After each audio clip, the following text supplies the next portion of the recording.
President Muhammad Buhari expressed shock, like most Nigerians. He said, and I quote, "I'm disappointed with the intelligence system.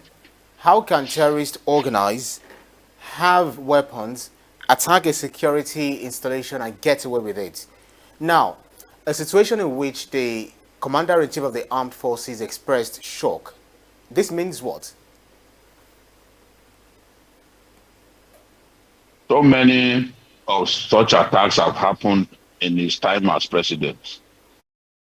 So what really is the shock that he's talking about? If he says he's disappointed, it's a different thing. Being disappointed is not the same thing as being shocked. In his time, the Kankara schoolboys were taken away. In his time, we've seen more than 7,000 prisoners freed as a result of attack on custodial centers. 250 prisoners were set free after the prison in Jos was attacked. So what is the shock about? What's the shock about? Why is the president shocked? Is this the first time it will happen? Of course, the answer is no. Since 2020, more than 7,000 prisoners have been released with serious consequences for the security of our country.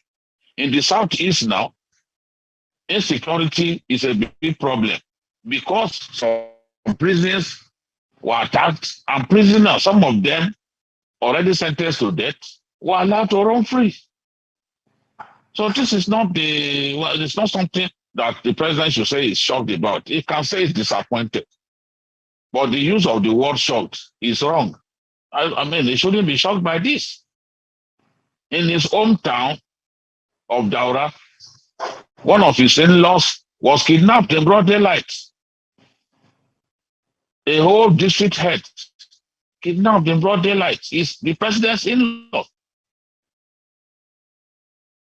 So, why is he shocked? He can say he's disappointed in the people that he appointed, who routinely fail to get the job done. But I disagree with his choice of words. He cannot say he's shocked. What is the shock there when it has happened in different parts of the country? In Kogi State, they attacked the prison in Kaba, set people free. They attacked the prison in Jos. They attacked the prison in Delta State.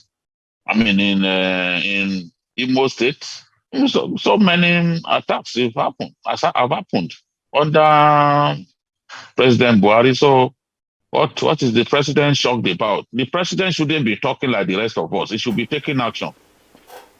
The president should be disciplining people that he gave a job to do and fail to get the job done. That's what Nigerians want to see. When you punish people for refusing to do the job that you gave them to do, the rest of them will sit up. But if we just condemn what has happened like the rest of us, then we are not going to see any change. Things will in fact get worse. The president shouldn't be talking like an